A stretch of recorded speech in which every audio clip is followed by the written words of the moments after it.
Is anyone trying to say something? Please go ahead.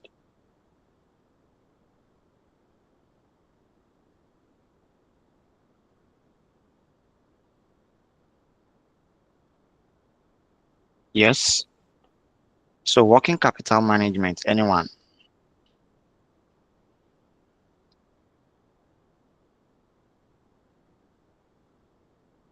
Yes.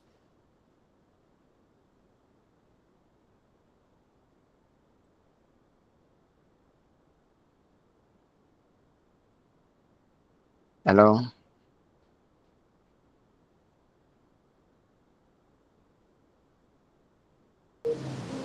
Good evening, sir. Yes, good evening, ma. Yes. I want to try. Okay. Working capital. I think it has to do with the money a business has to run its day-to-day activities or operation. Okay. Mm. So in the context of FR financial reporting, what is our working capital in our financial statement? Yes, go ahead. Go ahead. You don't need to raise up your hand. Just go ahead and speak to Okay. us. The Okay. current asset and the current liability, that's Yeah, what constitutes the working capital. yeah. So the current assets and the current liability of uh, a company, right? Now, this can now metamorphose to other. So sorry, I am not recording the class. Hold on a second. I've started recording the class already, so you can Okay, go ahead. that's fine. Okay, that's Sir, sir, please, can you yes. check your I think system? I saw your message now too. Okay, Yeah, okay. I will send yeah, I something see to now. you shortly as well. Okay, Thank you. all right. 1 second.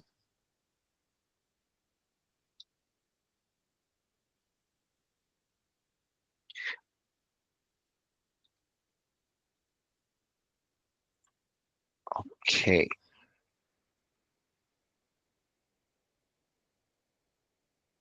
So today, yeah, we're not taking working capital today. I'm looking at another topic today, and that's because working capital will still find it there. We'll find it in our other courses. So we'll just add it together and take it in the next class. I mean, take it in from another class. So today we'll be looking at life cycle costing and target costing. Life cycle costing and target costing. Can anyone brief us on life cycle costing? Has anyone done life cycle costing before? Okay, yes. So, essentially, it is talking about the stages of product development. The fact that before you arrive at a finished or a final product, I mean, okay, so when the product is developed, rather, it goes through different phases.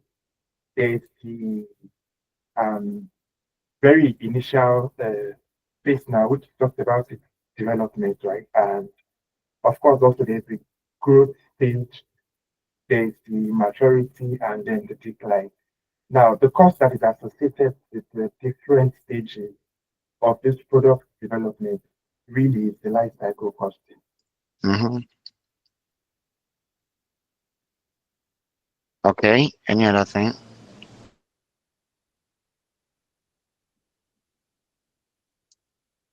Any other thing? Life cycle costing and target costing. I think to me, life cycle costing refers to um like a method in which we use to like assess the total cost of maybe an asset from when you acquire it to when you dispose it. Okay. Yes. Any other thing?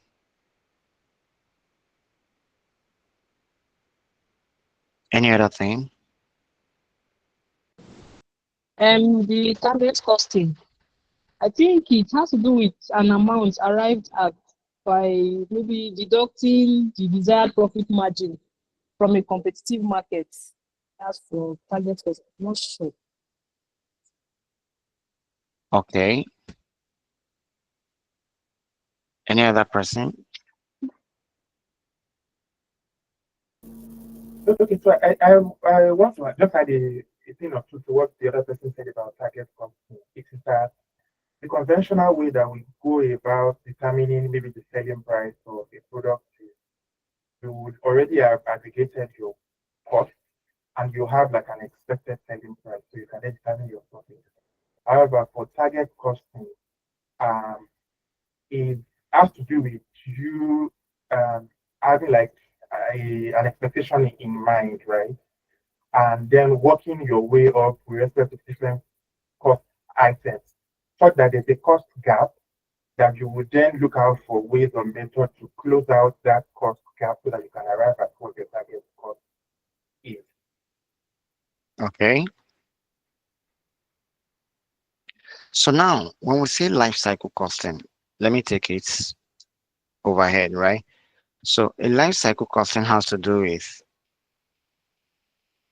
understanding the costs of a product from the beginning to the end, from the inception, from the introduction, all right?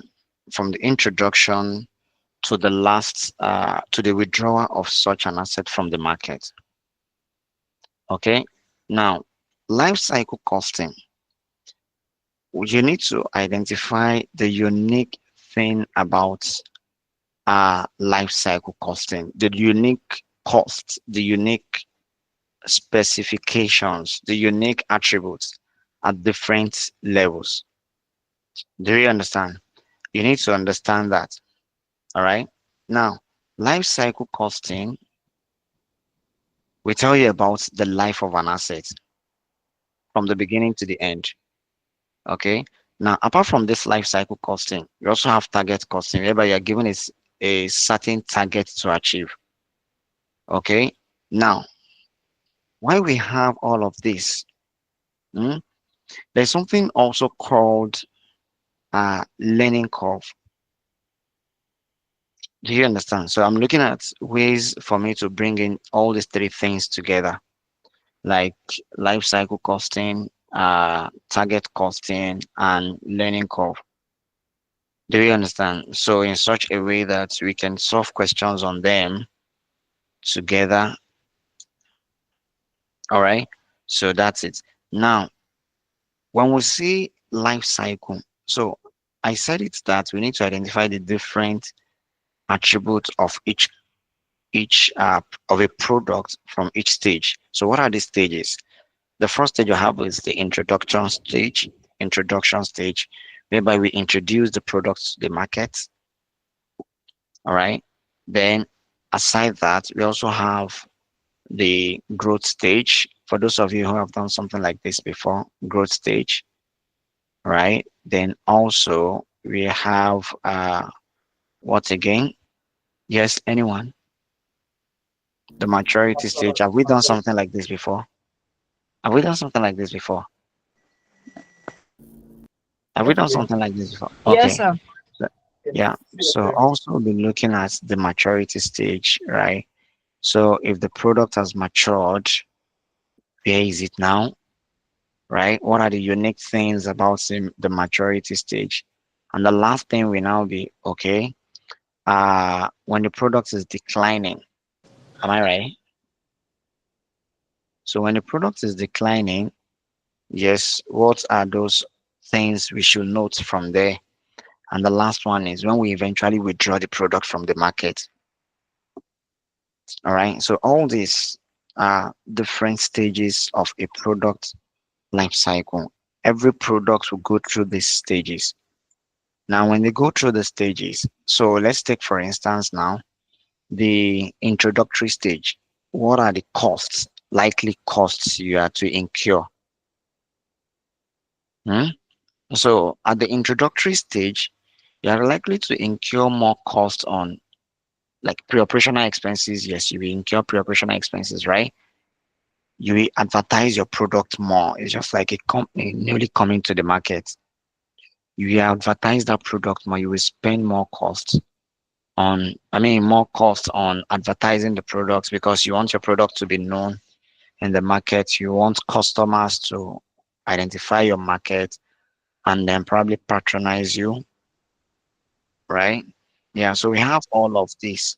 Now, aside this, in the midst of incurring all these costs, right? You still have so many other costs. You incur more costs on non-current assets,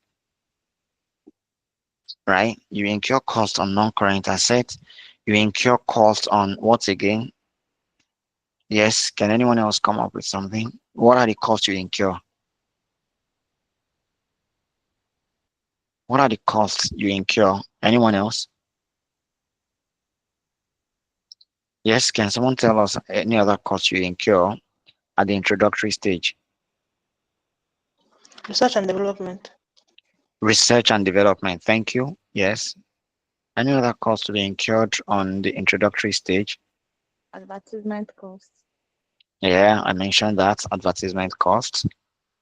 Yes. Any other costs?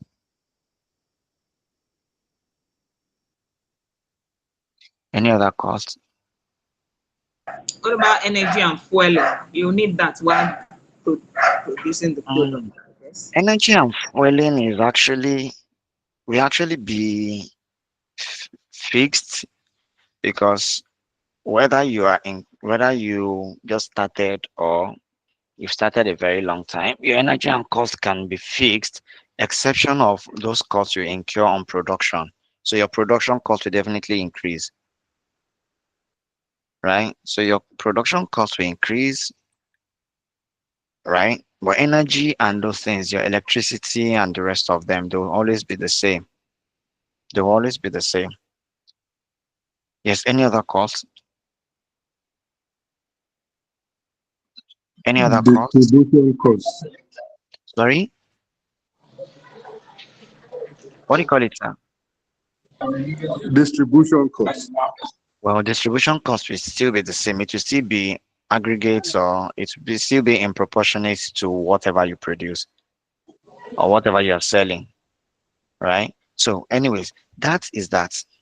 Now, aside all of this, hmm, so when we have all of this, we have the introduction. Those are the costs. Then also one of the attributes is that at the introductory stage, your sales is very minimal. You are not selling more products. Am I right? You're not selling as much as other competitors because you're just coming in, right? So that's it. So yes, at the introductory stage, your sales is very low, your profit is very low. You might not even make any profit. Am I right? So these are the things we have. Now, also we go to the growth stage. At the growth stage, you will spend less on what do we call it? What do we call these items? Can someone remind me? Non-current assets. Yes. So I mentioned them earlier as well. Okay. Please permit me to share my screen now. Sorry.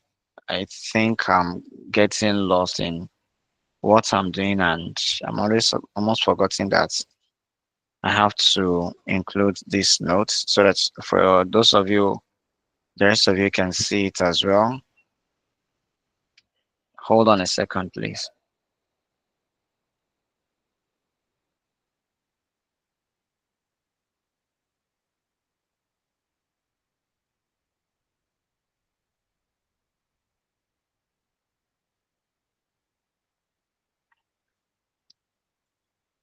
Yeah.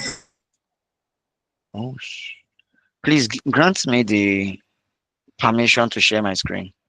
Is Mr. Ibrahim on this call? Let me send him a message. Yes, boss. Please, I'm unable to share my screen. Okay.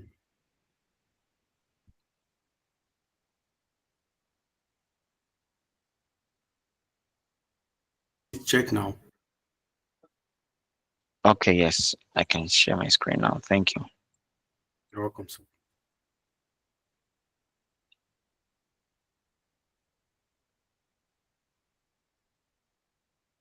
Okay, so here I'm talking about the growth stage.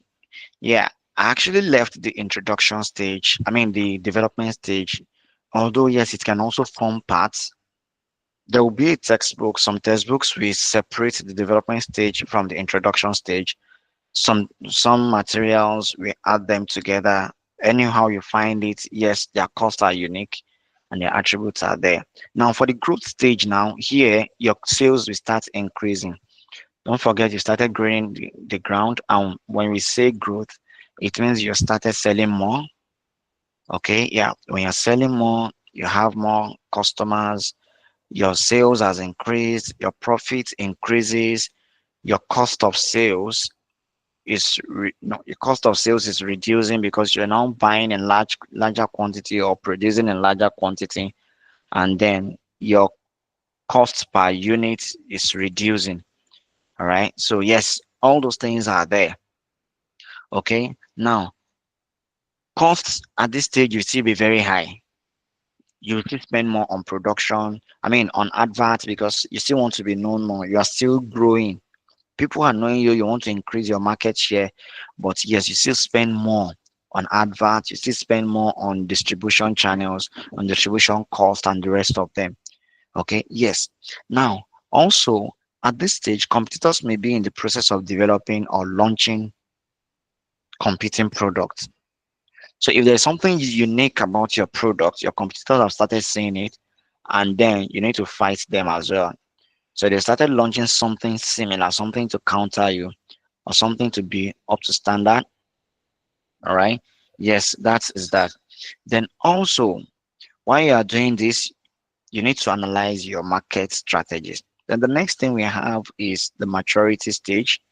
And at this maturity stage, your sales is constant, your cost of sales constant. All right. Your non-current asset has reduced drastically. You're not incurring on non-current assets anymore. Okay. Then research and development is gone. Do you understand? But at the growth stage, you're still spending on research and development. You're still looking for ways to increase your sales. Now, at the maturity stage, you are there. All right. So then your sales is stable. By then, you can predict your sales for the year. So that's where we have the trend, whereby you follow a trend. There is now a particular trend at which your sales, your cost of sales, your expenses move, your profit. Do we understand it, please? Do we understand, please? Yes, sir. Yes. All right. Yes, sir. Thank you have now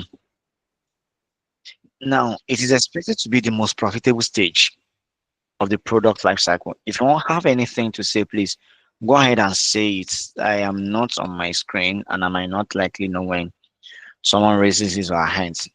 Please, when you have something to say, just go ahead. All right.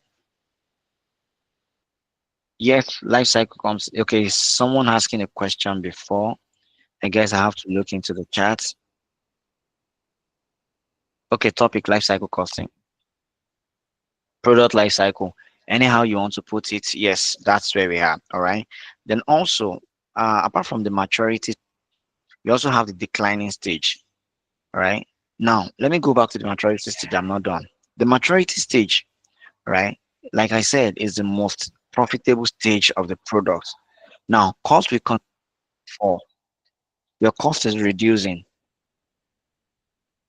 Okay, your cost is reducing. Now, the next thing we have is that our advertisement or advertising cost will also reduce because you're already known. All right, your marketing is concentrated on new customers. All right, you might be trying to increase uh your what's it called, your customer base. All right, so that's it. You might be trying to increase your customer base, so you're trying to look for ways to look for more customers. All right, now we go to the decline stage. For the declining stage, your sales have started coming down. You're now hosting the new there is a new product in the market trending and all of that, taking the new customer. So by then you're already going back to research and development. So you can do product research. I mean, products. What do we call this? You change your product, right? You need to be careful not to alter the product taste, all right? So you change your product design. You have a new design, a new face, and you know that, as funny as it is, changing the pack, like the nylon of your product, the pack of your product, changing the pack alone can give you new customers. Do you know that? Are you aware? Are you aware? Yes. Yeah. So Yes, like the branding. changing the pack of your product alone can give you new customers, as funny as it is, and that's it. All right. Yeah. So all this, you start to develop your product again. You start to look for research and development. How do you give them something different from what they have? Then your marketing is now concentrated. I mean, you have there is nothing like marketing again. The demand for your products is reducing. The sales is reducing. The profit is reducing. At this stage, product should become a loss leader. Do you understand?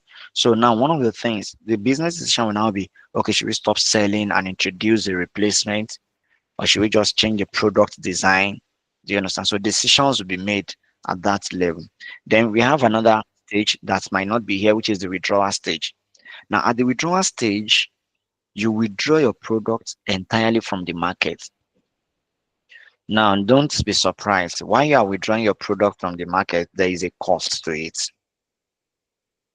All right, there is a cost to it, and the cost is that for those of us who are offering taxation, you might have done cessation.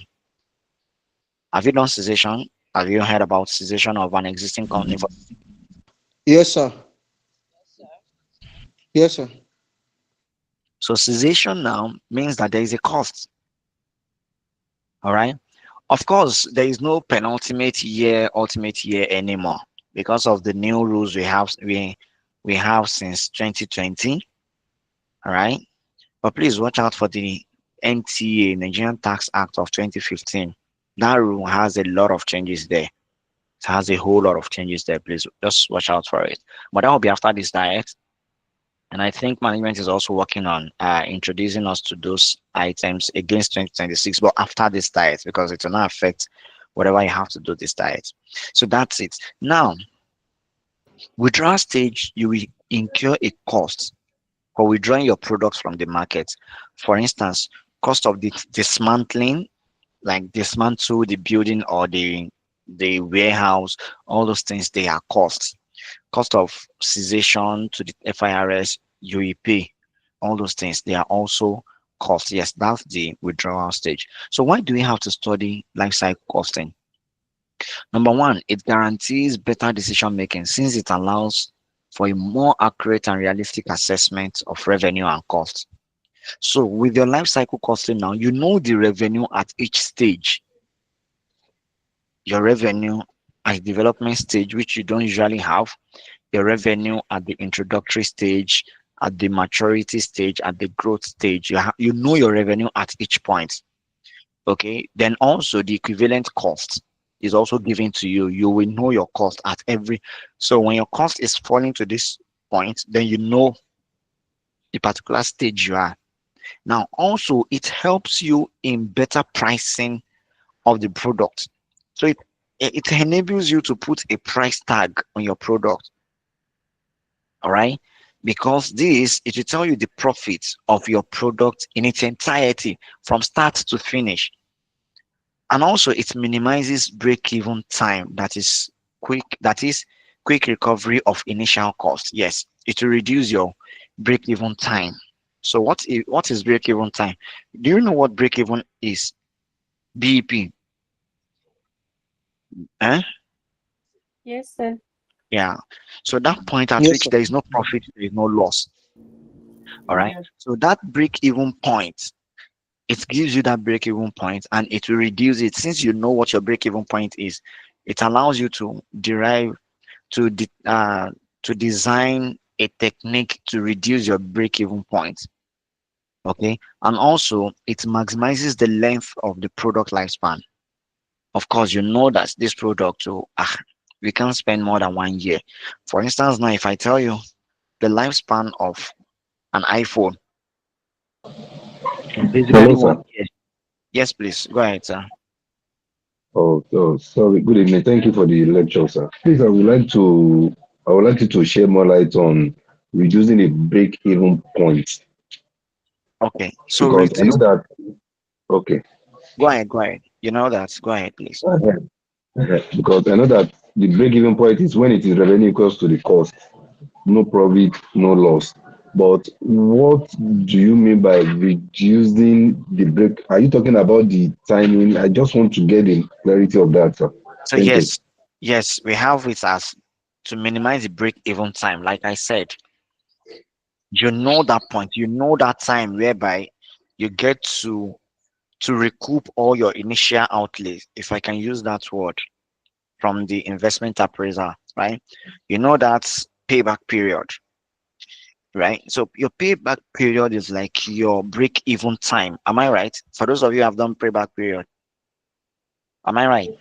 Okay, Payback okay. Yes, you're right. period, You're right? right. So You're right. this life cycle costing will enable you to know your payback period. And once you get to that payback period, you know that anything above the payback period is a profit. The same thing, your break-even time. Anything beyond the break-even time is a profit. Now, once you can identify your break-even time using life cycle, because before you even design a product at all, you've brought out all these costs. That's one thing about life cycle costing. You sit down, you design the costs and the profit and the selling price, the sales at each stages. So if your product is to last for 5 years, you already know the cost and the profit. You know the cost, the sales and the profits at the beginning before you even venture into the product. Do you understand? So that's one thing about life cycle costing. So when you know that, okay, if I invest all of these amounts in the third year, I should be able to recoup all my money, and the product's life is 5 years. So you know that anything after the fifth year, I mean, after the third year, is a profit. Now, when you see that, you need to look for ways. How do I reduce this break-even time from 3 years to 2.5 years, or even to 2 years? So it enables you, it gives you the opportunity to plan and also to control your activities. Shall we proceed now? Yes, yes, sir. Go ahead. Thank Yeah, you. so it also maximizes the length of the product's lifespan. So a product that is meant to use 5 years, you already know the length, 5 years. That's your life cycle. Now, if that is the life cycle, how do you maximize at every point? You know that at the introductory stage, you're not expecting much profit, much sales. But how do you maximize it to ensure that you get more than your budgeted sales? Okay. So that's at every point of the product, you maximize it, you look for ways to make more money. All right. Then also it minimizes product proliferation as it ensures that replacements are made at the decline stage. You know that at this stage, my product starts reducing, my sales starts reducing. Then what do? You look for ways to introduce a replacement. You don't want to go stockhouse. You don't want to go in extinction. So what do you do before you get to that stage? When you see that you're already at your maturity stage, then you're looking at what if we get to uh, withdrawal, or what do we call this stage? Decline stage. So what do I need to do at the decline stage? What do I give them next? You start your market research and all of that. And this helps also to minimize the time to the market by hastening the launching of the product. Yeah. So when you know that this product will definitely be accepted, you look at how do you hasten it, how do you launch the products and go into the market on time, especially before competitors will do that. All right. So that's it. Then also it ensures that costs are designed out of the products as design stage. As design stage costs are tightly controlled. Yes, your costs at the design stage can be controlled, and it results in nearly actions to generate revenue or to lower costs. Now, these are there. All right. So how do you maximize your return over the product life cycle?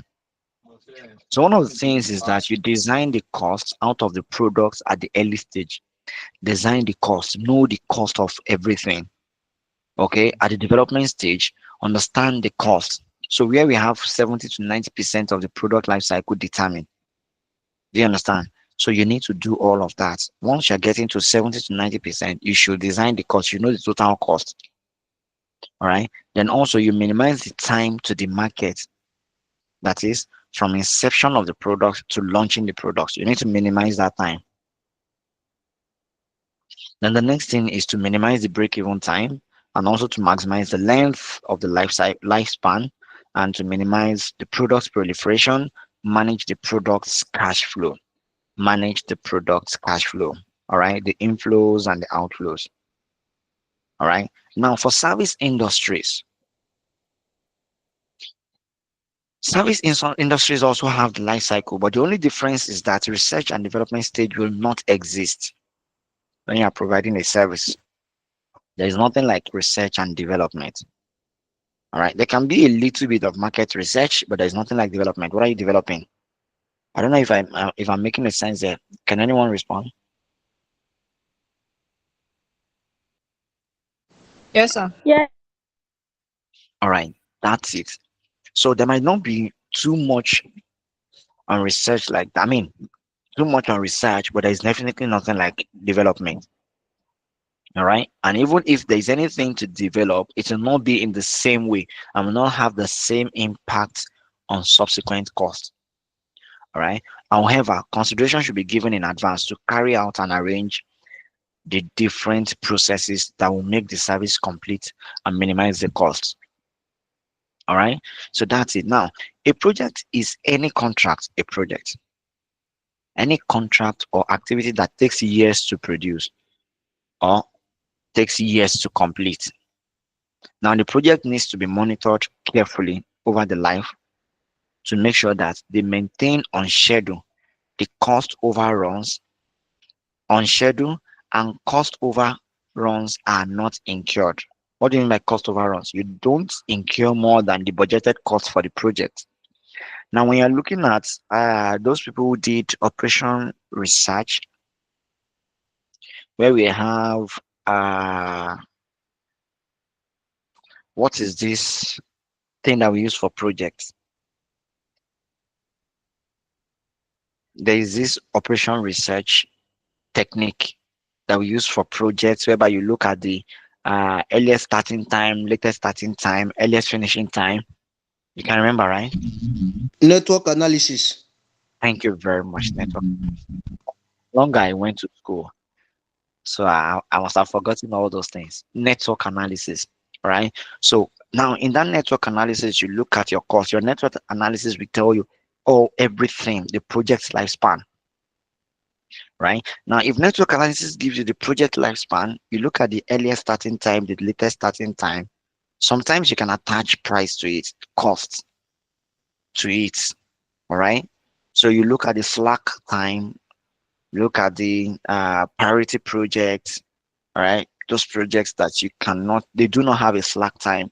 You understand all those things? Yes, we have them in a project as well, and that will also enhance uh, your project life cycle. We also have a customer life cycle, and customers life cycle, an organization will wish to maximize the return from that customer's life cycle. Every organization would wish to maximize that. Okay. Now, the aim of this customer life cycle is to extend the life cycle of a customer and reduce the churn rate. Now, life cycle of a customer is that some customers will continue to patronize you for a certain period. You know, not everyone is a loyal customer. Are you aware of that? Hmm? Not all customers are loyal. There are some of us, once we start buying something from a particular shop, we hardly go to another shop. It is very difficult for us to go to another shop to buy that same thing. It is very difficult for us to do.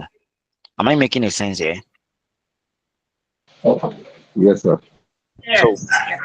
those people Those loyal customers, all right, you need to encourage loyal customers because they are existing customers, and you tend to make more profit from them than the new customers.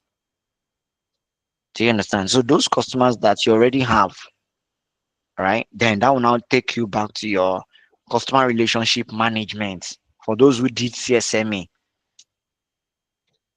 I hope I'm not branching too many courses.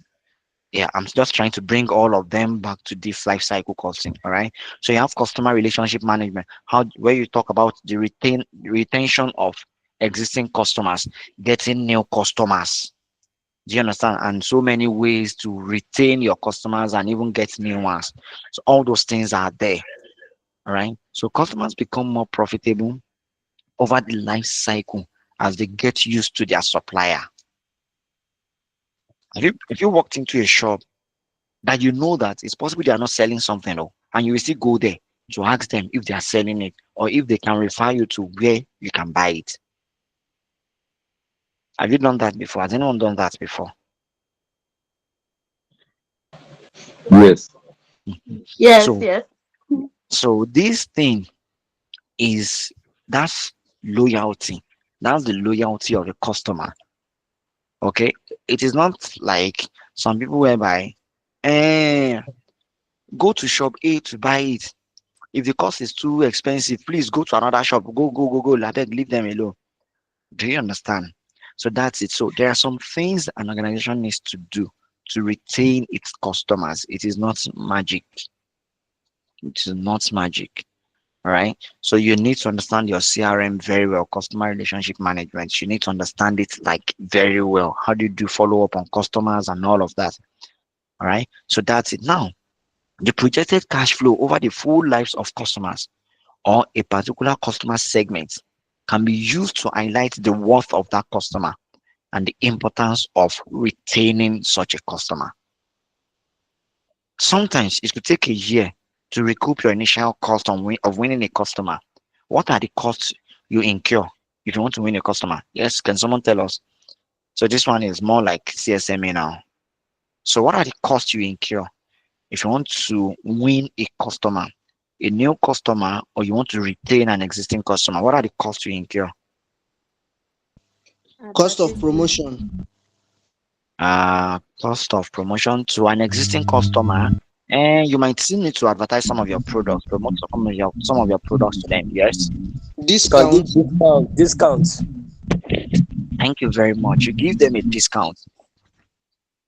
Every discount you give is a cost to the business. Yes, giving a discount. Yes, you have sales promotion, and that discount can be in form of Black Fridays. It can be in form of buy one get one free. It can be in form of a raffle draw, like they qualify for a raffle draw, all of those things. Yes, any other one? You can also give Guarantee. gift. Guarantee. Guarantee Gift or buy gift. warranty? You can call it Yes. warranty. Yes, Warranty. a Yes. gift. Yes, you can give them a gift, but a gift is more of, you don't just give them a gift like that. Most times it's in form of a discount, and sometimes you give them a gift, end of the year gift. Do you understand? As very cheap as it is, some customers appreciate when you give them a table calendar. So let me give you an instance. I'm a customer to FIRS, right? All taxpayers are customers to FIRS and FCTIRS. Am I right? Yes. Now, would you Yes. believe it that if there is any particular year, 31st December up to January, if I don't get calendar from both FCTIRS and FIRS, do you know that I get angry? Sometimes I go to them to request for it. How does that sound? Just a table calendar. Why? Because I need it for my work as well. Now I need to keep tab on uh the deadline, the due dates of payment. You just wake up one day and you realize that today is 21st of the month. I've not prepared my VAT schedule. I've not prepared my withholding tax schedule. How about I have the calendar on my table? I just need it as small as it is. I can afford it. But they hold me that. They hold me something at the end of the year for being a good customer. After all, I've not defaulted in any of my tax payments. Do you understand? So as little as that, that's a gift. Some organizations on customer service week, when you go there at the reception, you will see sweets. Do you know that throughout that week, anytime my bank is doing customer, we are in August now, so we should expect customer service week, right? Yeah, I think so. Throughout the whole week, I'll go to bank, even if it is for me to withdraw today. Tomorrow, I go there to deposit the money I withdrew yesterday, just to get that sweet. There are some organizations they'll give you apple and all of that, all of these things. They might be very little, but they tend to bring you back to the office. You understand? So these are the things you do to get your customer loyalty. How about a cost of you putting a call through to your customer? I don't know if you've received this call before or you've made a call like that before. Hi, please, am I on to Adebola? Oh, yes, this is Mr. Oh, good afternoon, ma'am. My name is Razak. I'm calling you from ShopRite. I realized that you've not been in our shop for a while now. I hope we didn't offend you, ma. Oh, no, no, I've just been busy or I've not been around. I think that's why. The madam might be around though, but she has not been coming to ShopRite. She has just not been coming to your shop to buy things. Oh, I hope you're fine. How is your family? Honestly, we miss your face in our shop and we can't wait to have you in our shop again. If that woman does not have anything to do in ShopRite, she will come and buy bread. Do you understand? For someone to put a call through to, because it shows how important you are to that organization. All right. Now, that is how to win a customer. All of this you will learn more in your other CSMA courses, CSMA topics. So that is that. Now, it will take a year for you to get them or for you to recoup the costs you have incurred on winning that customer. And this could be referred to as a payback period of the investment in the customer. Any question on life cycle costing? Any question? Any question? So, like I said, I am not taking one question today.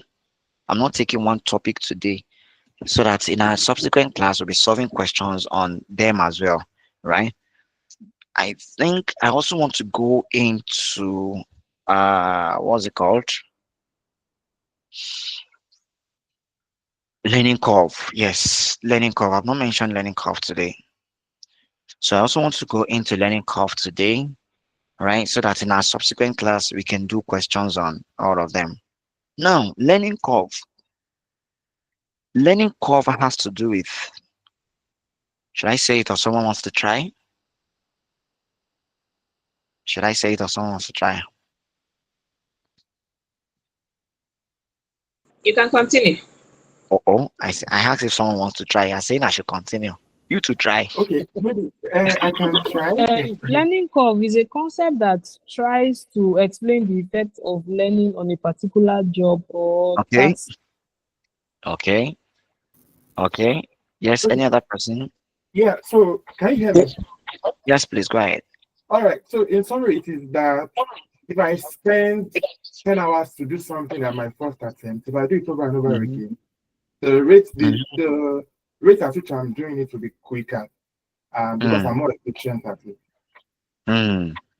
Yeah, so that is a learning rate, the rate at which you get faster on that which you're doing. All right. Yeah.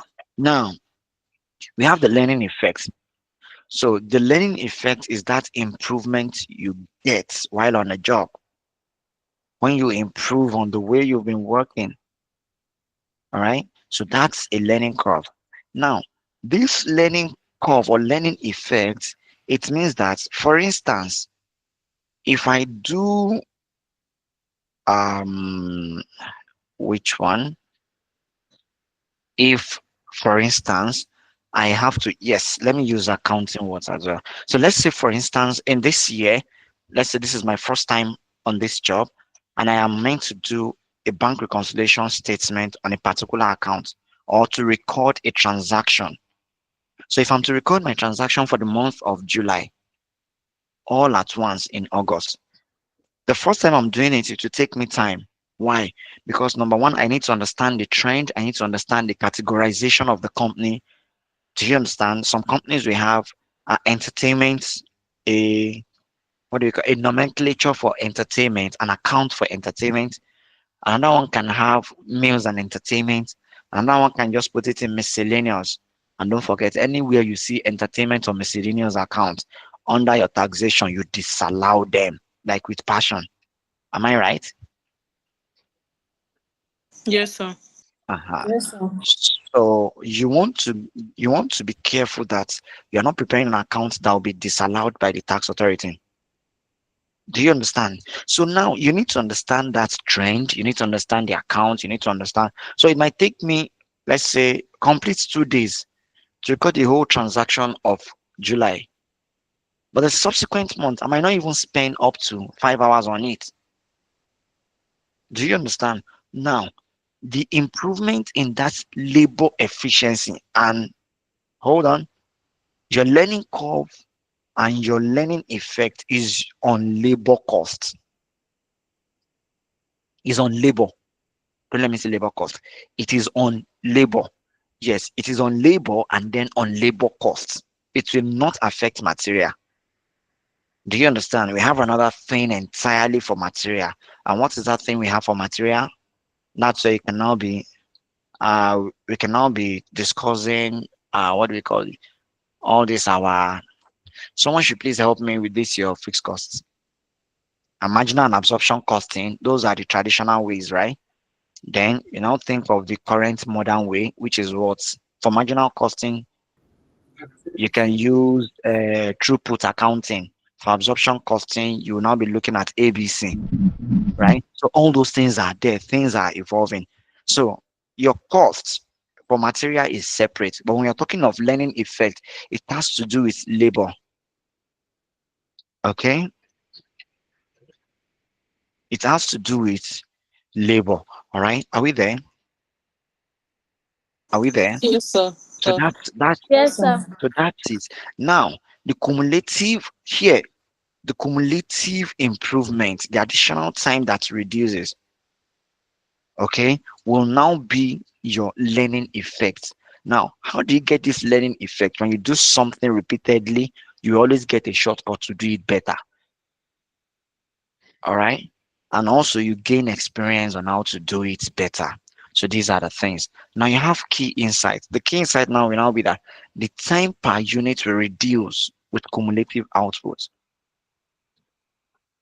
Okay. Are we there?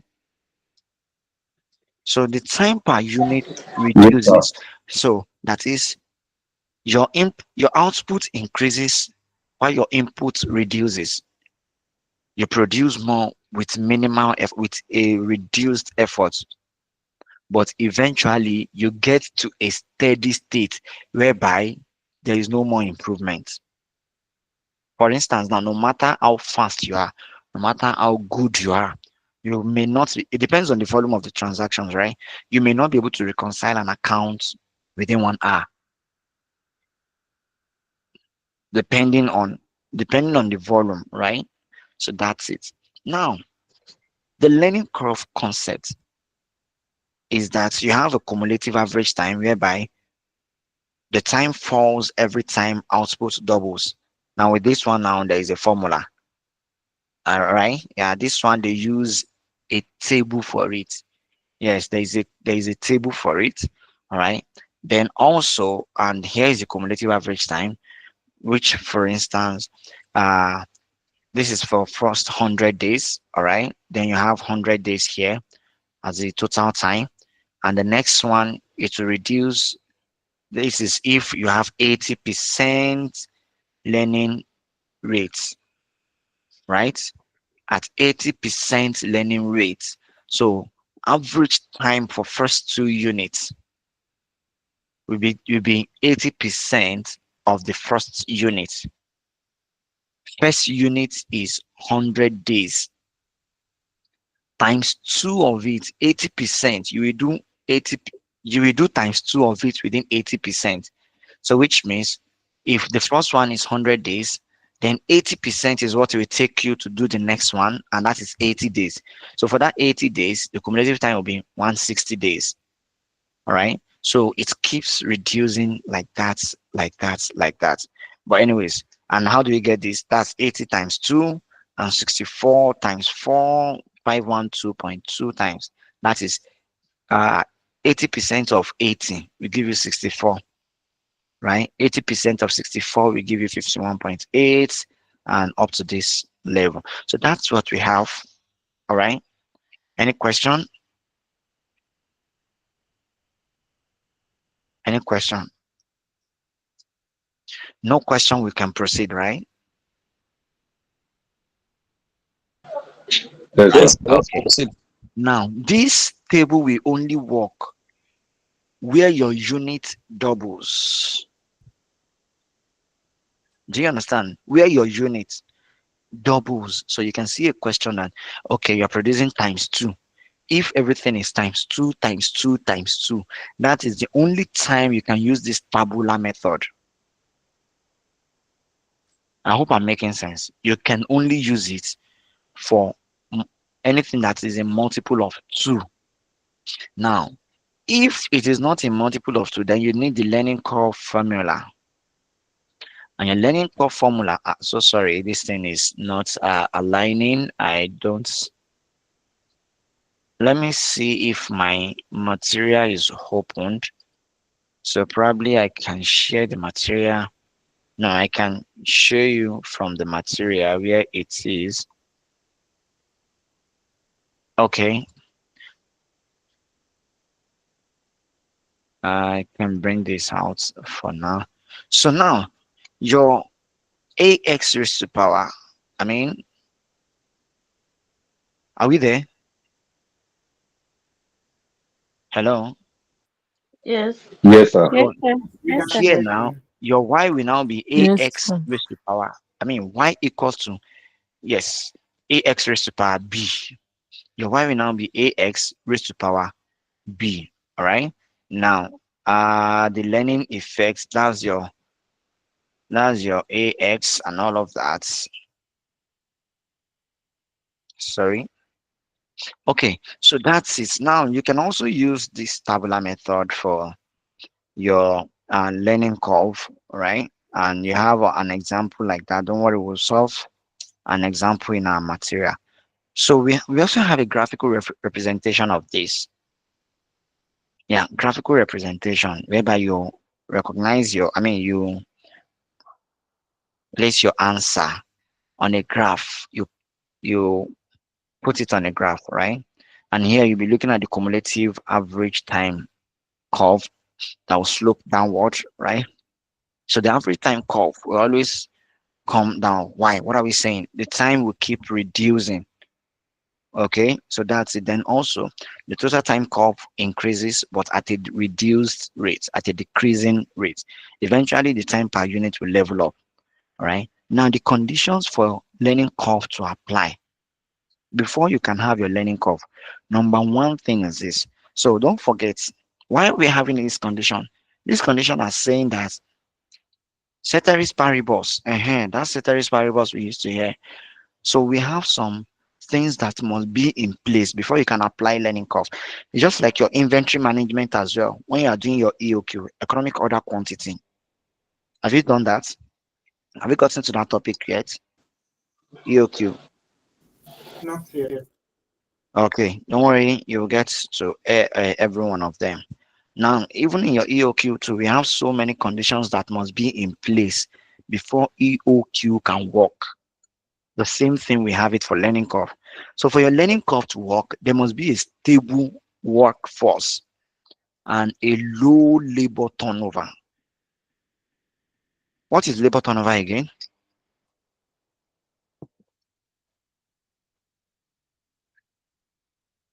Labor How turnover. quickly their staff members are replaced. I don't know the I can't remember the formula, but how quickly people are replaced at work. No, no, no. Okay. So it's not only how people are replaced at work, it deals with the movement, in and out movement of employees or staff. how quickly staff join you, and how quickly they leave. So the rates. I don't know if it was in this class I mentioned it before, right? No, not in this class. So that labor turnover has to do with movement of employees in and out of an organization. How often do you employ more staff, and how often do they leave? All right. So that's it. Now, in your learning curve, for your learning curve to apply, you must have a stable number of employees and a low labor turnover. It is not like every day one employee is leaving. All right. So a low labor turnover is that your labor turnover should not even be more than 5 to 10% maximum. Even 10% is too much. All right. But of course, labor turnover, we need to understand that labor turnover does not necessarily mean that a business is bad, or does not necessarily mean that it's a very bad job. All right. The industry will determine the labor turnover. There are some industries, the labor turnover is zero. People don't leave. Anyhow, you want to tell me, people don't leave. You will never see them looking for having a vacancy outside. For instance, have you ever heard that CBN is looking for even a security? Have you ever heard of that before? And does it mean that those people who are in No, CBN since the inception of CBN, are they still the same set of people at CBN? No. That's because the labor turnover is very, very low. You will not even hear that someone is leaving CBN. Eh? Before you leave, sef, now you go bring your replacement, your picking don't enter. So these are the things. But there are also some other organizations that the labor turnover is very, very high. All right. Some can be as high as 75%. Hotel and hospitality industry, the labor turnover is there. The labor turnover there is more than 55%. I think it's between 55 and no, I think between 45 and 55% labor turnover. Do you understand? So that's it. Now, all this labor turnover, they are there. All right. And like I said, it doesn't mean that the business is doing bad. Okay. Now that's it. Then also for learning of to apply, tax must be repetitive and labor incentive. Let me take them two separate, explain them separately. Tax must be repetitive in the sense that what I am doing, I am repeating it. So you must have, we call it monotony, right? I think the first time I heard of monotony was during division of labor. You can imagine when was the last time I did division of labor? When was the last time I studied division of labor that I can still remember it till today?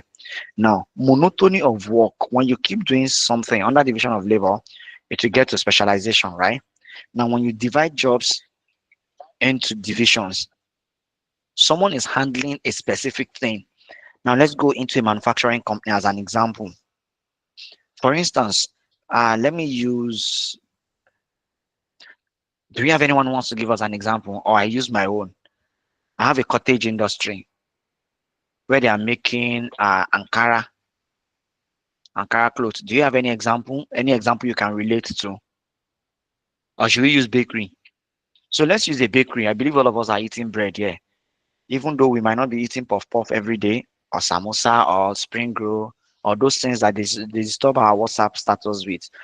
Sometimes when you open your WhatsApp status and you see puff puff there and you'll be hungry, those things, let's leave those ones for now. But of course, we take flour and we eat bread. Many of us eat bread.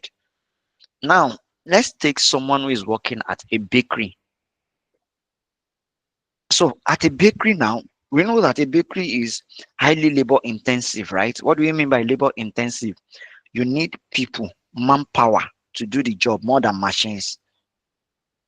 Although we have machines that can do it all. Yes, we have machines that can make a dough for you. We have machines that can, because you use an oven. Unlike before that we're using that fire oven, right? But let's still say that we are using a labor intensive method. Now, you're making a dough. The number of hours it will cost you to make a 10 kg of a dough, in the first time is different from the number of hours you will spend if you are doing it the second time. Now you continue, if that is your department, just to make a dough. You know what I mean by making a dough? If you don't know it, please talk you. I've never worked in a bakery before, but I had someone whose dad had a bakery. Do you know what a dough is?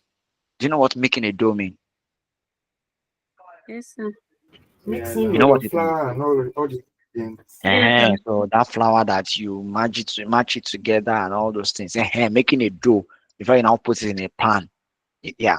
Now, if you are doing that repeatedly, before you can say that learning curve must occur, it must be something you are doing repeatedly. It's not like today you are making a dough. Tomorrow you are in charge of pan, cleaning and washing of pan. The next tomorrow you are in charge of distribution. No, you're doing that thing repeatedly. All right. Then you get to that's your division of labor, and then you get to specialization from there. Okay, that is it. Then also, before we can say that there is a learning curve, like I told you earlier, it must be a labor intensive company whereby human beings, manpower is used. Then also there is no significant changes in the process or technology. Regardless of whatever technology that comes in, you are still making use of manpower. So there is no significant changes in the process or in technology. And employees are motivated to learn.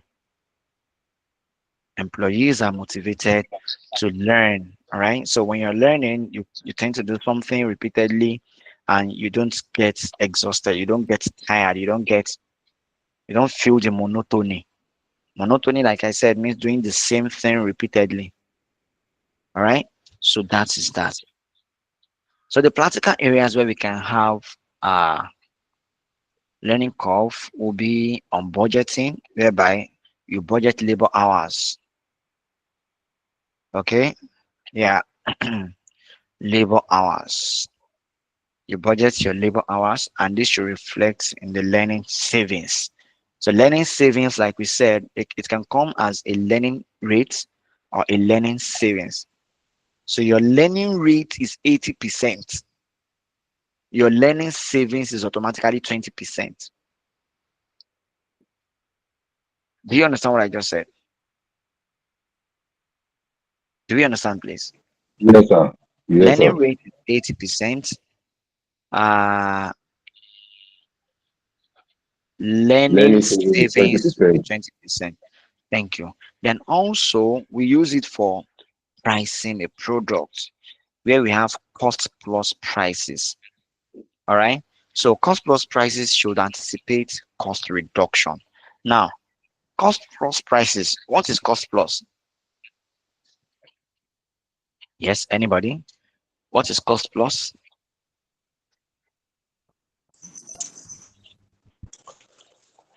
Yes, what is cost plus? Cost plus, I think, is Mhm. the combination of all the cost with how will I put it? Cost plus. Be careful. Be careful with the way you put it. Oh, all of us are watching. Oh, we can hear you. I think is Cost the plus.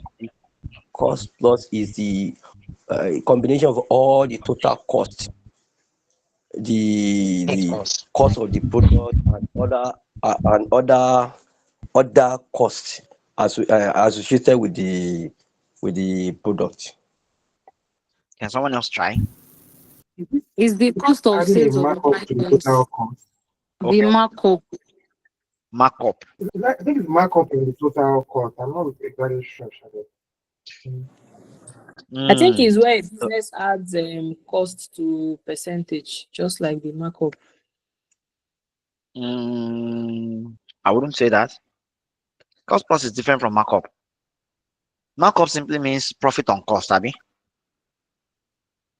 The profit Yes. percentage on cost. Yes, yes, sir. Cost plus is cost plus a certain percentage. It's just like markup, just like you said, but it's not markup. Hmm? You can call it So markup. what we were Yes, saying is sometimes we we were call it. saying Go the ahead. total cost and the markup. That's what we were trying to say The earlier. total cost and That what? And a markup. That's the cost. and a So markup. So I'll accept that. The total cost and a percentage of the cost as profit. So the total cost and the markup, that is cost plus. All right. Now, cost plus prices should anticipate cost reduction. What are we saying here? Now, don't forget your cost plus is on direct costs most times. Sometimes it can be on the total cost, sometimes it can be on the marginal cost only, right? That is variable cost only. Am I right? Yes, sir. Yeah. So cost plus can be that, yes, we yeah. know. But in actual sense, your cost plus now, if in my direct cost there is labor cost, definitely, if I am saying my labor cost will reduce at a point, then my cost plus should reflect that. My cost plus should anticipate that cost reduction in labor. Do we get it? So if my cost of labor would reduce, yes, it should also show. Then another thing is that workforce planning. I can use it in workforce planning as well, whereby labor demand reduces as efficiency grows. Labor demand would reduce as efficiency would grow. Then also we use it for variance analysis, whereby you compare your actual time with the learning adjusted expected time. So how many hours are you expecting to reduce? But what have you eventually reduced your hours to? All right. Yes, we use it for variance analysis as well. And that's where you have your what do you call it? Under your variance. Yes, what do we have it under our variance? Anybody?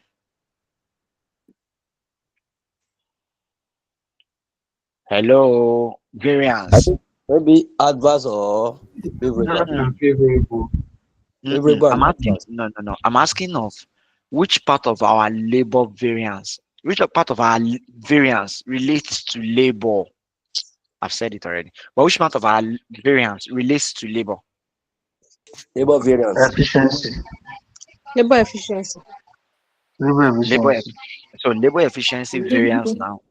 Yeah, we'll be looking at it under the labor efficiency variance, right? So, now we have labor rate and labor efficiency. There is no labor price, so we call it labor rate. So labor rate and labor efficiency. Yes, we have that. Then also, we have limitations of this. So what will be the limitation of this learning curve? So the first limitation is that it is hard to estimate the first unit time.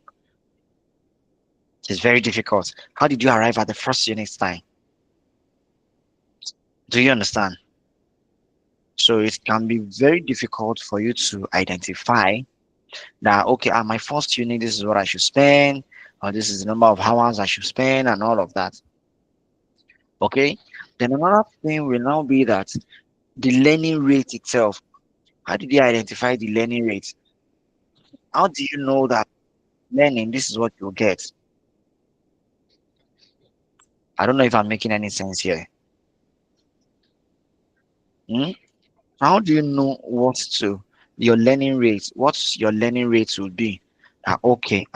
My learning rate, oh, everything I do, I should have 80%. How did you arrive at that 80% learning rate?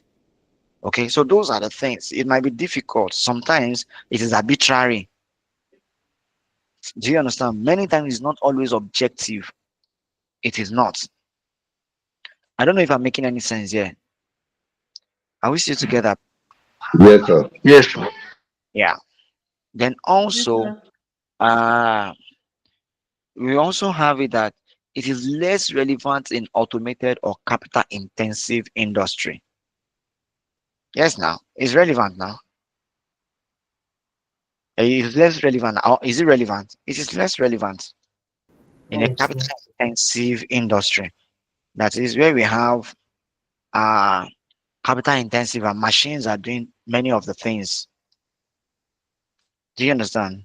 So that is it. Then also it is not useful once the steady state is reached. Once you get to that point that you cannot be elastic again, then of course it's not useful anymore. All right. And also we have it that the design. Yes, please go ahead, sir. Sorry, I just want to chip in one thing. You said in the automated capital intensive industry.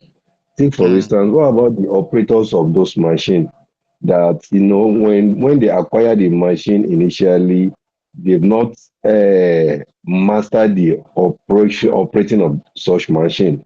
I think the learning curve will set in because for them it's going to take them a time for them to be able to master the operating of such machine. mm, I think that's what I mean. But I'm trying to figure out what you mean by it's less relevant because I describe, okay, based on my scenario now, mm, the operators of such machine, if they are getting this machine for the first time, so definitely those people that will be operating the machine, they have mm. to undergo some learning Training. curve. Yes. Yes, Mm. Okay, so I understand your point. All right. I understand your point perfectly, what you're trying to say. But in actual sense, now learning curve will not affect the machine. It will affect the people who are operating the machine. Now you sure, need to yes, sir. understand this. You need to understand this. The world has gone beyond labor intensive. Virtually, AI can do almost everything. AI can do what? Almost everything anyone is doing now. Does that make a sense? So if Yes, AI yes. can do everything, do you know that we accountants, we believe that AI cannot take over from us? Why do we think AI cannot take over? Because accounting accounting requires more than just debit the receiver, credit the giver. But that doesn't mean that AI is not taking over from us. Do you understand? Now let's take for instance your debit the receiver, credit the giver that we are doing. All these what do we call all this? Our financial statement, trading profit and loss account and balance sheets. Right now, just post the transactions. Once you post them, ordinary journal entries. Once you post your journal entries, go to go to generate the account. Your income statement will come out. Your statement of financial position will come out with just journal entries. Unlike before, when they were teaching us the processes, all right, that you start with ledger, then journal, or journal before ledger. You start with journal, then ledger, then you do trial balance. And after that trial balance, you now go to income statement, P&L account. You now do balance sheets. You now do cash flow statement, statement of changes in equity. But right now, with your journal entries, everything will come out. Do you understand? So that's it. That it's not like this thing is not with us. It's just that we need to embrace the reality. So when we are talking of life cycle costing will affect. I say life cycle costing. Our what was it called, Jerry? Learning This, curve. this man, Learning curve. Learning curve. I'll fight with you. So our learning curve will affect the labor, not the machine itself. So if you're using the machine will always have the same number of hours to produce or to process a transaction. It will still have the same number of hours. It's you that you're using the machine that you get faster, not the machine. All right. So that's it. Good night, sir. Do you understand? So that's it basically. All right. And another thing is that so that's why we said it is not suitable for a capital intensive industry whereby machine is the one doing everything. It is not suitable for such an industry. Okay, so that's it. Then also design or process changes reset the curve. Hmm? So when you are doing a process change, it resets the curve. The curve. When you are changing the design of the product, then that means you're starting from the beginning. Do you understand? So that's it. Any question? Any question from anyone? And the last one here is a high turnover disrupts continuity in learning curve. Any question? I still have one more thing to take under the remaining 10 minutes. I have 10 minutes, so and many of you came in late. So please don't blame me. Let's just do this. Let's end this class. In our next class, we focus on calculations. Can we do that? Can we? Yes, sir. All right. So the last one we're looking at today is okay, let me bring back this my material. So we are looking at target costing. Yeah, we have all these traditional management which I mentioned earlier, absorption margin and the rest of them. Now we have traditional management. Now today we are looking at target costing again. All right. Yes, target costing, the origin is in Japan, it's a strategic cost management model, and it is meant to achieve profit by controlling costs before production begins. That one, blah, blah, blah, blah, blah. We have them, right? Now, how do we apply this? We apply a costing for a new product development. We want to develop a new product. Yes, we apply costing. And also, when we want to check the competitive industry with short lifespan, life cycle, you want to go into an industry whereby this industry, the product there does not last more than 6 months. You know, there are some products that their life cycle is 6 months, 1 year. Are we aware? Can we give us a product? Yes. They have a shorter life cycle product like that. Anyone? Maybe tomato. Yes, tomato. Yes, any other one? I think I was saying it before that. What's it called? iPhone. It's just 1 year. You don't believe it. It's just 1 year. That's why every year they bring out another product. Do you understand? So these are the things. Yes, these products they have a very short life cycle. All right. We have products like that, like that, like that. Now, target costing, we now look at you want to target your cost and you want to have a targeted profit. So you need to target your selling price, target your profit margin, then target your cost. Do you understand? Now, your estimated cost must be greater than your target cost. That is because you are estimating must be higher than your target cost. Oh, okay. That is, you simplify the product design when you're managing your cost gap now. You simplify the product design, you use cheaper materials without sacrificing value. And don't go and use substandard product. So, for instance, in your variance, your material variance, you know those things that can make us have a favorable material cost variance. Do you remember? Yes, sir. What are they? Quality materials, using quality materials. So when you are using a substandard product, you can have a favorable material cost variance. When you're using a cheaper value, a product with a cheaper value, then also it reduces non-value added activities. Okay, it reduces non-value added when you want to reduce non-value added activities. When you want to reduce non-value added activities, yes, you can use that. That is unnecessary inspection and the rest of them. Yes, you can do that. Then the challenges we have here is that it estimates costs accurately for products not yet developed. I don't know if you understand that. You will measure a cost for a product you have not developed. All right. So that's one of the challenges we have under target costing. Then target costing will not allow for material wastage. Yes. Okay. Material wastage, idle time, overhead absorption, price fluctuation, especially with commodities. Yes.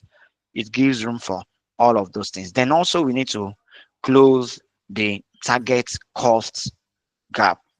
Target cost gap will now be the gap between your expected and the target cost itself, your expected cost and the target cost. Okay. Now, so you can, like we said, you can Hello, have a sir. target cost. Please, can you expatiate more on estimated cost? So your Hello, sir. estimated cost is estimated cost of production. Do you understand? No, you said something that estimated should be greater than the target Yes, cost. yes, So I yes. don't. I'm trying to. So I'm trying yes, to I understand what understand you your mean by point now. that, sir. Okay. So when we are having a cost gap, for you to have a cost gap, it means your estimated cost is higher than your target cost. Now, what is estimated cost? What is target cost? Target cost is that no matter what you are spending, you must not go beyond this. But when you have an estimated cost that is, in my budget, this is the cost of this production. Oh, do you understand? Like, this is my cost in my budget. This is my cost. My budgeted cost is my estimated cost. But my target cost is a cost I must not go beyond. So how do you manage that target cost? Is by simplifying your product design. That is, it could be that your estimated cost increased as a result of you finding a product design. It could be that the cost of packaging the product. So if you think that you can reduce, if your estimated cost is too wide, the gap between your estimated cost and your target cost is too wide, instead of you using a package. Now, let me give you an instance. I don't know those of you who are in Abuja here, but of course, wherever you are, you can think of a product like this. Do you know that these people who are always disturbing our WhatsApp group, I have a challenge with them, and me and them we have issues. I will meet one of them one day and we'll discuss our issues. Do you know that these people who are always disturbing our WhatsApp status with bakes, cakes, puff puff, samosa, and the rest of them? I don't know if they disturb your WhatsApp status too, but they disturb my own every Monday morning. Probably when I'm fasting or when I am not, I will see them posting puff puff. I'll see them posting samosa cake, and I'll be like, God, Thank you. when? You say? Now those people have changed. Before it used to be bags and shoes, but now it's cakes, small chops. Now it gets some packaging where all these small chops will come with. They gave me there was one we have one in Abuja here, Shida Chops and Bakes. There is a certain package that Shida will package it for you as if you are receiving a laptop. Like ordinary puff puff, samosa, a drink, one app. What again? Then one small arm of a chicken we no grow meet in mama. Just small like that. But if you see the packaging, now let's say your target cost and that cost of preparing such a package, if the gap between them is too wide, that is your target cost is lower than your estimated package. Let's say the estimated cost is, let's say, 5,000 naira, and your target cost is just 2,000 naira. One of the things you can do is that instead of using that package, like correct value, in fact, sometimes you will finish the food and put the pali, keep it somewhere because you want to be looking at it like a souvenir. I don't know if anyone has experienced that. All right. So now, if that package is what is making your Yes. cost that expensive, you can use a cheaper material for that packaging. You can use this very small box, like for instance, the one airlines when they are giving you snacks in an airline, that small one biscuits, one small, uh, those things. So you can use a cheaper package like that, a cheaper material. You can simplify your product design. It could be that your design is very expensive. For instance, now, if I ask Mr. Ibrahim to come and estimate the value of my business, I go spend because Mr. Ibrahim is not cheap and he's good at his job. So if you think you can't afford him, then you go for a smaller budget. There are some roadside hawkers, they will do it for you, even for free. Or don't go to Mr. Ibrahim with cheaper products. So he will not accept it. Because even when you see the design, you will run. So that's it. Now, when you reduce your product design, you reduce your cost of that design. When you use a cheaper material, you reduce that estimated cost. All right. Then unnecessary inspection, those things that are not adding value to the product. When you remove all of them, you are gradually closing the gap between your estimated cost and your target cost. Do you understand now, sir? Yes, sir. So that's it. Thank Now, you, sir. now, why is it necessary for us to close this gap? Number one thing is that your target costs are really achievable upfront. It is very difficult for you to know what your target cost will be if you be able to achieve it. So most times your target cost is always very difficult to achieve, and it requires a multidisciplinary effort, not just one way. Remember, we said product design. Now, those who will design the product are different from those who will be in charge of materials. Then you now have a value chain. Am I linking your topics together now? Have you done value chain before? Has anyone done value chain before? Hello, sir. No. Yes, sir. Go ahead, sir. Sorry, I want to find out. You said it is very difficult to achieve target costing. Mm, I want to know why is it, because we say, you, based on your explanation, you say the estimated cost should be higher mm. than the target costing. When it is higher, that's when you have a that's when you have a gap. When it is higher is when you have a gap. Okay, so are we All now right. going, when we have a higher estimated costing, are we going to have a favorable or achievable target costing then? If you have what?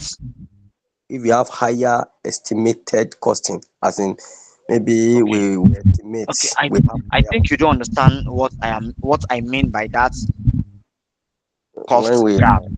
Now, cost gap is that your estimated cost. What is your estimated cost? For instance, now, let's say we are planning a reunion after the diet, right? And in our reunion, the management will say that, okay, for this reunion, no, the cost we are planning to spend should not be more than 500,000 for the whole reunion. The location, the the entertainment, the snacks, the food, the DJ, and all of that. Our target cost is 500,000.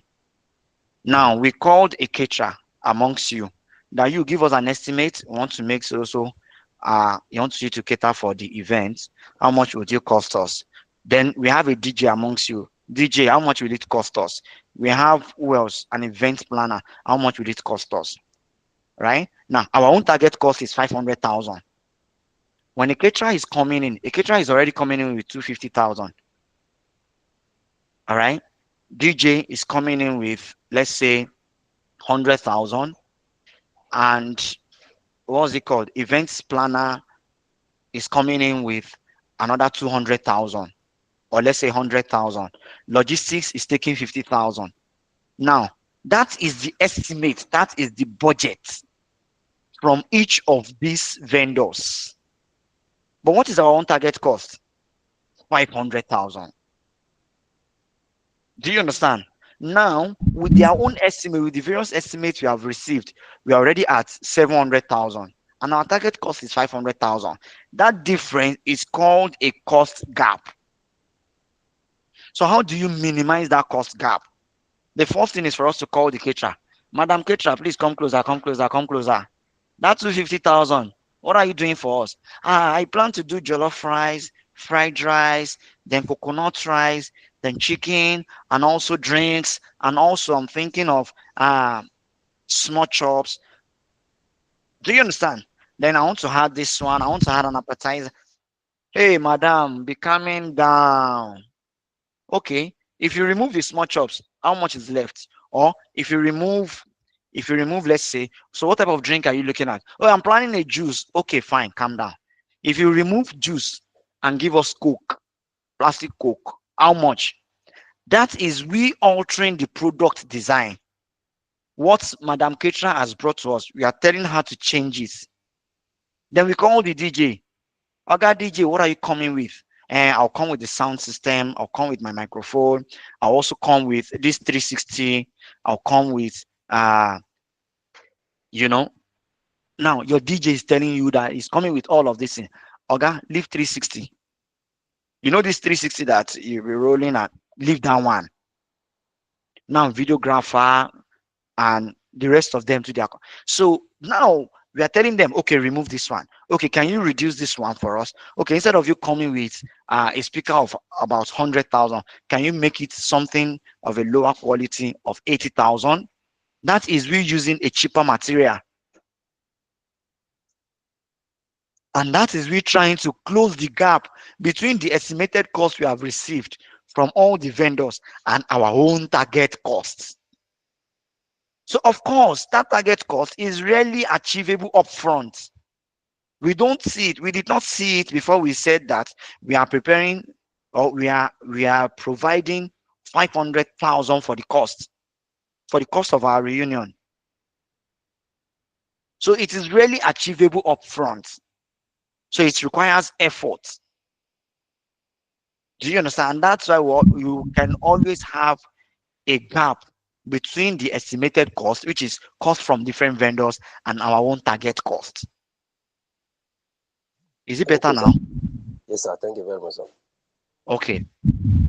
Now, so, and just like I said, it requires multidisciplinary efforts by calling the caterer, calling the DJ, calling the videographer, calling the person in charge of logistics on how to each of these people should reduce their costs.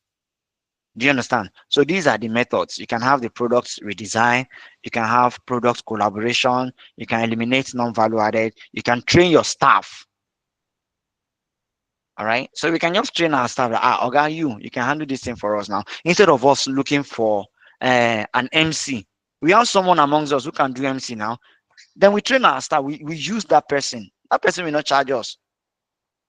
Do you understand? I can decide to be the MC. Do you understand? So since I work with the management, I will not charge them. And even if they want to pay me, I will not say no. Do you understand? So these are ways to reduce that gap. Now, the advantage of we are far beyond our schedule. So please, let's try to round off. And I think we are almost done as well. So the advantage is that it improves cost understanding across the company, right? So all our costs. Can someone hear me? I hope hey, I just saw a message that Yes, my voice was breaking, my yes, network sir. was breaking. Thank Sorry you. if my network was Can hear breaking at any point that I didn't realize. Sorry about that. Okay, now, so we are saying that target costing will improve the understanding of our costs throughout across the company, not just only the material cost. We understand the material cost, we understand the labor cost, we understand all other indirect costs. Do you understand? So target costing will improve our understanding of this cost. Then also it will promote cost planning from the design stage. And it keeps us focused on anything that can add value to our customers. Okay, so that's that. Then also it encourages cross-functional collaboration. That's where the purchase department, we work with the sales department, they work with the engineering department, they work with the folding and packaging department, they work with the administrative department, everyone working together, cross-functional collaboration. All right, so that's it. And we can integrate it to our value analysis, value engineering, just in time, total quality management, continuous improvement. So implication of using target costing on price is that it enables us to set target selling price based on market condition. And our target costing is driven by profit objectives. When you're preparing your target costing, you'll be surprised. You're starting with your profit. What do I intend to achieve? If this is my target profit, then I'll bring in my cost. Then I'll now say, automatically, this is my selling price. All right. So that's it. Then on cost control and performance, it emphasizes target costing, emphasizing on continuous cost savings over the product life. How do we keep saving costs, okay, over the product life cycle? And also it ensures joint accountability for meeting target costs or cost targets, and employee empowerment in cost reduction innovation. So we empower our employees on how to reduce costs. Okay. Then also we have most effective way. It is most effective where there is a culture of continuous improvement. Yeah. Any question? Any question? I think that's all. That's all. Any question from anyone? In the Yes, absence, sir. Thank you very much, sir. you're welcome, sir. Sir, just on this target costing, Yes, sir. I think the gap, the definition of the gap is the difference between the estimate and the target cost. Am I right, sir? Estimating cost, yeah, yes, and the target cost, yes. Yes. Which is, if the estimate is greater than the target, it is favorable. Then why The are we estimate is closing the greater gap? than no. Ah, if the estimate is greater than the target, it seems you missed the analysis I used earlier. I said my target cost for our event reunion is 500,000, and the total estimate I received from Okay, sir. all suppliers is 700,000. Is that favorable? Your network is breaking. Okay, can you hear me now? Okay, I can hear you now. So I said the cost I'm expecting on my target cost for what's it called? Our reunion, Okay, is sir. 500,000. Okay, sir. But suppliers are coming out with 700,000 estimates. Is that favorable? Will I you can't call hear that that favorable? Okay. your network was slow, so I really hear what you're saying. I think it's your network. I can hear. Yes, It's your own I Hello? think I network. hear you You very can well. start It's your network own is fine. network. Okay, it's my own network. Okay. I don't know. I'm having a breaking network here.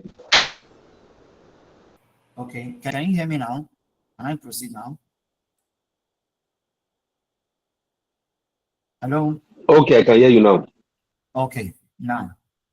So I'm saying that I have a plan of 500,000 to spend on our reunion, but all our vendors, the caterer, the DJ, the videographer, the logistics, they are bringing a total invoice, a total estimate of about 700. Is that favorable? Is that favorable? It is favorable, sir. Are you sure? I said I want to spend Yes, five. because I want to spend 500 and I'm giving you the estimate of 700. Okay, show that it's higher, it's not favorable. It's not favorable. Uh-huh. It's not It's favorable. adverse. That is where we have, that is their estimating cost as well as my target. So do I need to close the gap now or not? Do I need to reduce their estimate or Yes, not? yes. Me too. So that's the essence of reducing that gap, managing the Okay, gap. Yes, okay. Thank you so much. you're welcome, sir. Any other question from anyone?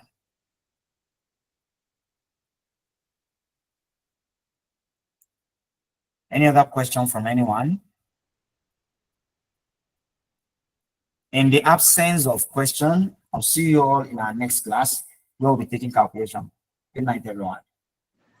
Thank you, sir. Thank you. Thank you, that's nice. Thank you.